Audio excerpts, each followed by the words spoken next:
right, y'all. I got my Christmas sweater on. 'Tis the season. Well, sweatshirt. It's the flying car from Harry Potter and the Gryffindor scarf. Because if you didn't know, I'm a Harry Potter nerd and I always will be. So, as we get closer to the holiday, anybody feel like they're just fighting for their sanity? Like, the struggle's real. Okay, let's talk about makeup that surprised me. Let's do that. So these are going to be things that maybe I had low expectations for, or I just kind of figured they were overhyped, or nobody talked about it, but I bought it anyway. And then I love it. So we'll start with primers. I have a expensive one and a cheap one. This is the Laura Mercier Pure Canvas Primer. I don't know if you'll be able to read that or not. So this is the hydrating one. I love this. I love this. And I really didn't think I would because, like I said, I do have normal to oily skin, just the oily T-zone. This has worked with every foundation that I have put on top of it. It never fails. It doesn't make me greasy or anything like that. Like, it's just enough without being too much. And a lot of times you can, let's see, this one I bought, it's pretty expensive full price. I think it's like upper 30s, maybe low 40s. I mean, redonkulous, really, right? But I got this one during 21 Days of Beauty. My big dog's shuffling in. And then I have a backup that was 30% off during another Ulta sale. So you can find them on sale sometimes. The cheap drugstore version I have is the Wet n Wild Impossible Primer. This is so good. It's silicone free. It's a blurring one. I like this way better than the Huda Beauty one. Way better. Way better. Don't even bother. Don't even bother. Don't waste your money. All right, foundations. I have two, again, an expensive one and a drugstore one. I didn't plan that. That's just kind of how it happened. Go back to the expensive one. This is the MAC Studio Fix 24-hour matte foundation and oil control. I don't know who's wearing their makeup for 24 hours. Not me. Not me. This is a really good shade match for me. I have it in NW10, which theirs, so MAC, W is for warm, C is for cool, but it's the opposite. Because I guess in their eyes, you're trying to neutralize your undertone. So if you are cool toned, get the NW10 or NW. That's what you should look for. Anyway, this lasts all day on me. It doesn't get cakey. It doesn't feel heavy. I really like it. And I think I bought it when it was, I think it was on sale when I bought it too. This is another one, same kind of thing. It's not heavy. It's not cakey. It's a really good shade match for me. This is the Maybelline Superstay Lumi Matte Foundation, 30 hour. Again, who's testing that for 30 hours? That's crazy. I have the shade 102 because I'm pale. I love this too. I honestly, if I didn't like testing stuff, if I was a one foundation kind of person, like I bought one and I used it up and then I bought another one and I used it up, I would probably buy this. I would just keep buying this because it is really good. It doesn't oxidize or anything. I think they have a lot of shades. And to go with it, concealer. I was really surprised by the Superstay Activewear 30 hour. What is this 30 hour nonsense? Concealer, and I have the shade 05.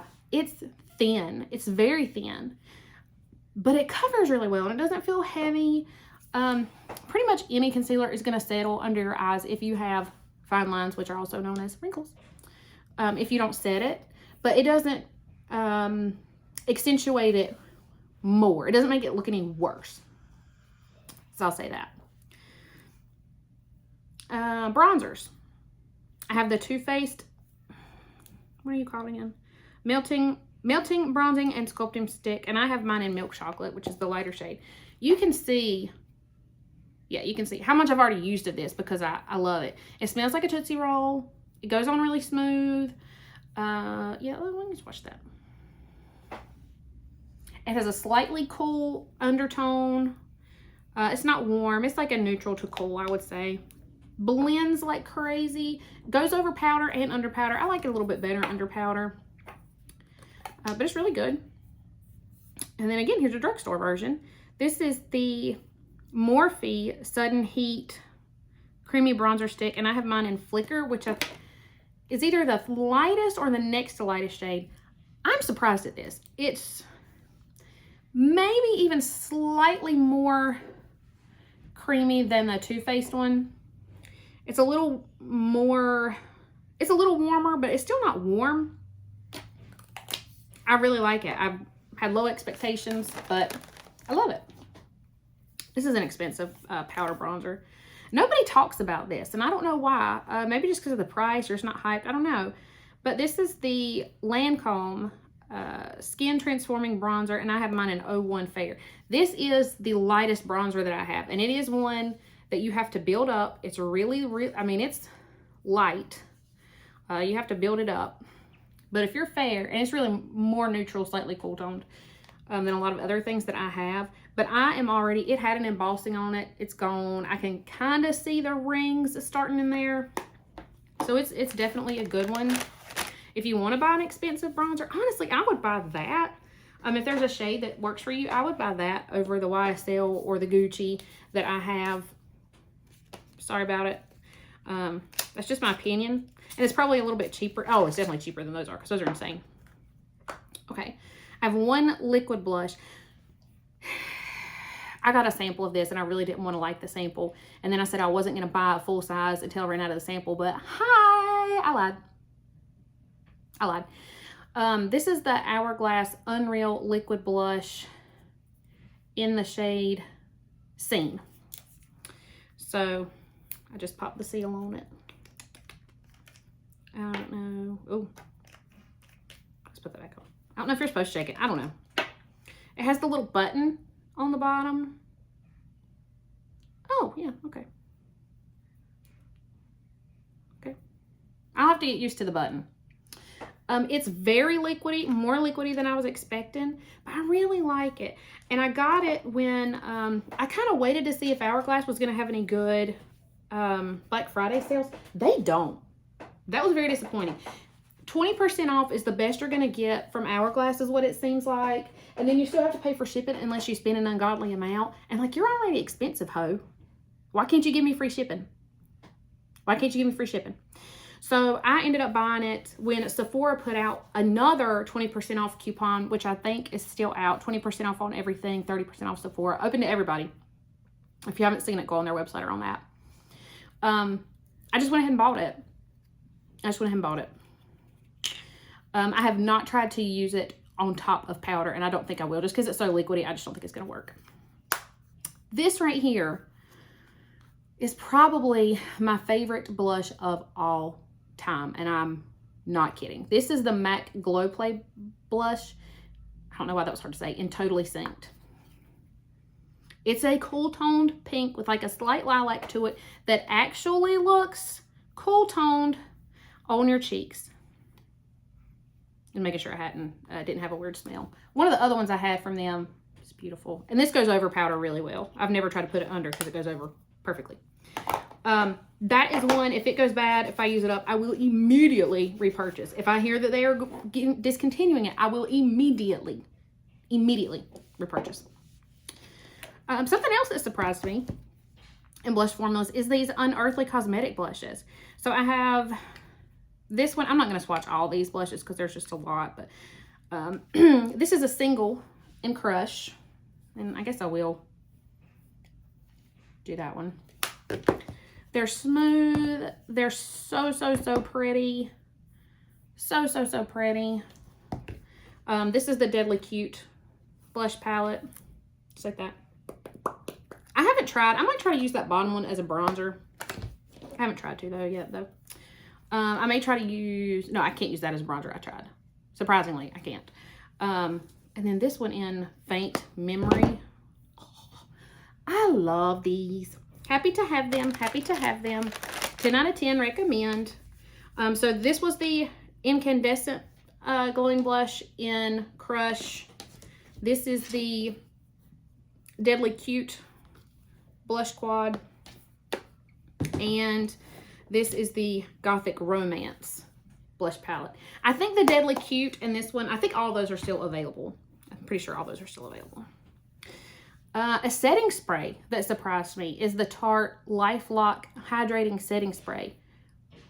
A hydrating setting spray does not sound like it's going to work well for somebody with my skin type, but it does, and it's so pretty. I got a sample of it, and then I bought the mini. This is another thing that I would immediately go out and purchase. If my face looks just a little bit dry, too matte, it's perfect. It's perfect. I love it. It's underrated. If you have oily skin, don't be scared of that. Just buy it, girl. Don't think about it. Just buy it. A mascara primer. I'm not somebody that has bought into mascara primers, but I really like this. I actually do think that this makes my mascara look thicker and longer, but not clumpy. And I have little bitty baby lashes. Little bitty baby lashes.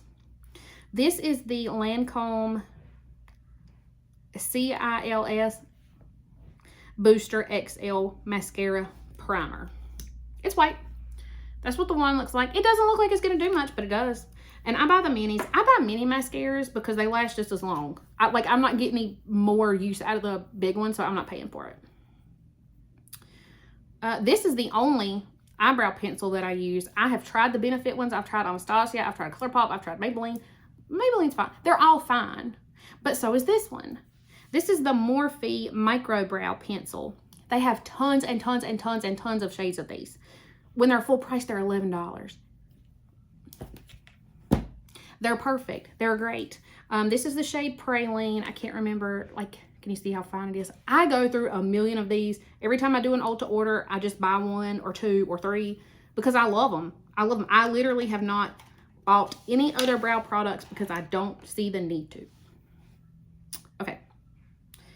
An eyeliner that surprised me. I've never heard anybody talk about the Julep Beauty eyeliners. I think a long time ago, Julep was in Ulta, but it's not now. I can only find it on Amazon, but it's pretty cheap. I think I paid like $12 for this, and this was a full-size one. This is how much it sharpened down.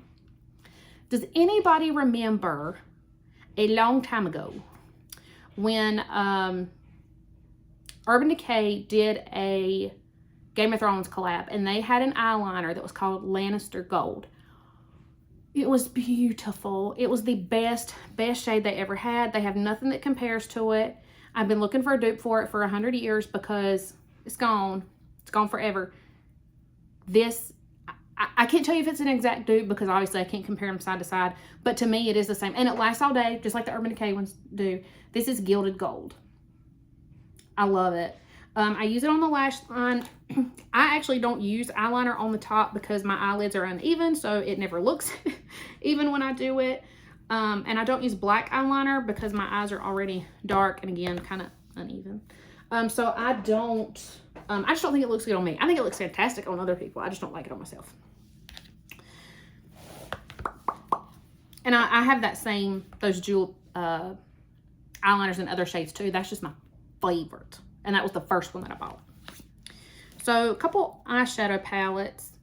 This little baby Smashbox one, I don't even know if you can get this anymore. It's the Cover Shop Minimalist Eye Palette. This is just a very nude, basic, you can see the dips in it.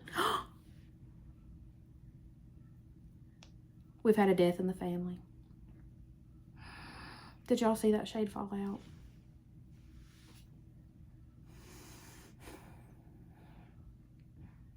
Okay.